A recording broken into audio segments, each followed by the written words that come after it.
Welcome back to Combust Astrology. My name's Liv. Let's go ahead and cover the full moon in Capricorn that's happening on the 21st of June, Eastern Standard Time. It would be 9:07 p.m.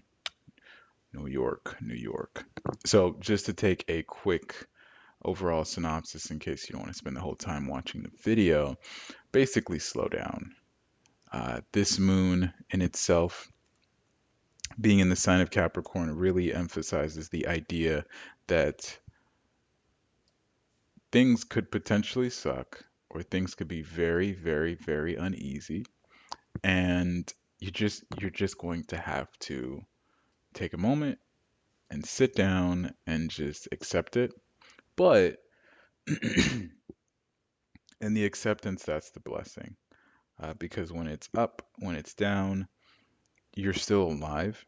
And something really interesting that I like to think about is I forgot the motivational speaker that said it, but I think it's Steve Harvey. I don't co-sign any of them.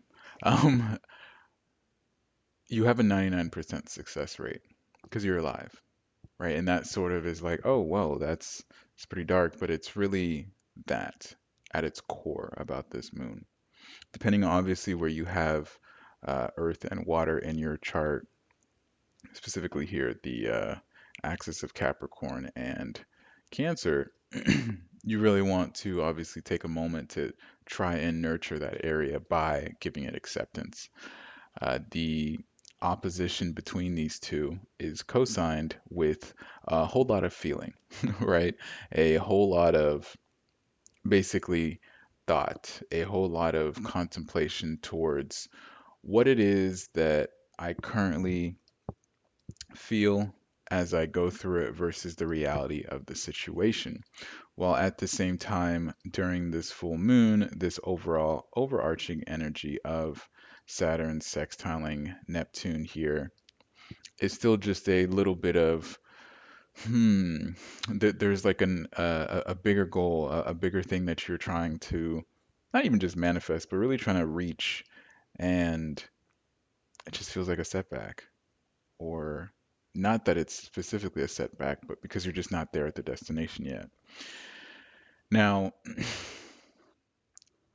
we have gone through the fire of the first half of this year, and it's been a lot, especially with the cluster of Gemini. And now it's a little bit more lackluster. The idea of wanting to have things that you wanted to execute and really wanted to get done is still there. It's not like you just simply gave up on all those things. But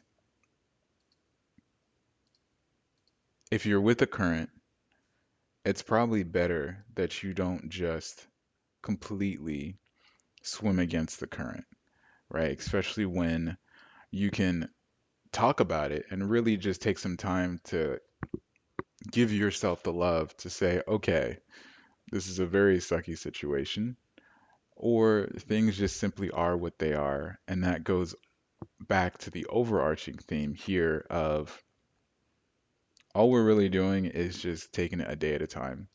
And that's all I can do. Thankfully, when this is happening, we're getting closer and closer to a beautiful summer, hopefully. We will be doing I believe the summer solstice, I believe, unless it's called something else. I always mix them up and confuse them, but it really is just like, hey, like if you could spend some time with your family, right? If you could, I've been telling a lot of people, especially my water placement people, just checking up on them because it's like having all of this and you have, water placements, you're kind of feeling it because you have the first decant of water placements getting hammered with Cancer, and then you have the second decant of water placements getting hammered with Saturn. And then to top it off, um, you have Neptune on the later half of the decant. So it's not like you get like a chance. You're like kind of stretch everywhere.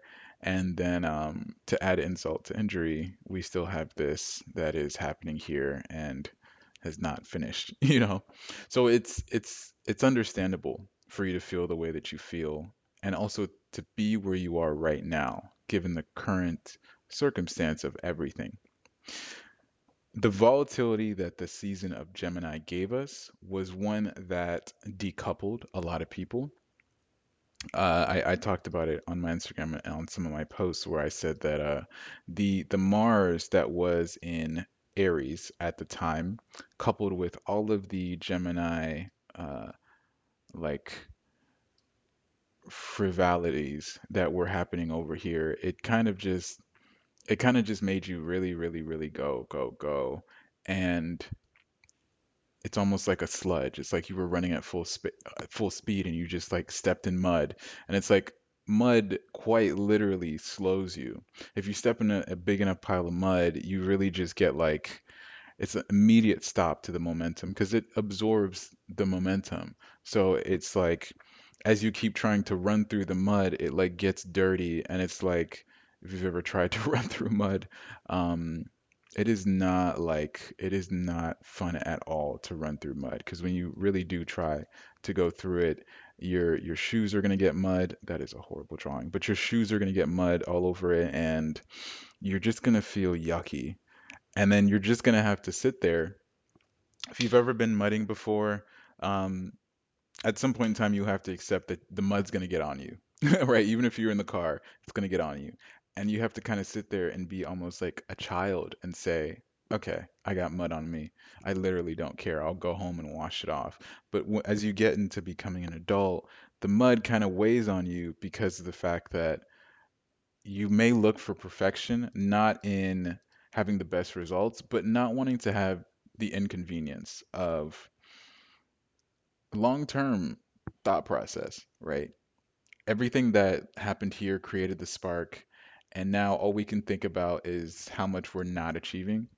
So being able to just sit back and say, you know, it is what it is, and really accept that and say, okay, I'm just gonna surround myself with some love, maybe drink some wine, maybe watch some TV, consume some media, and really just say like, it is what it is.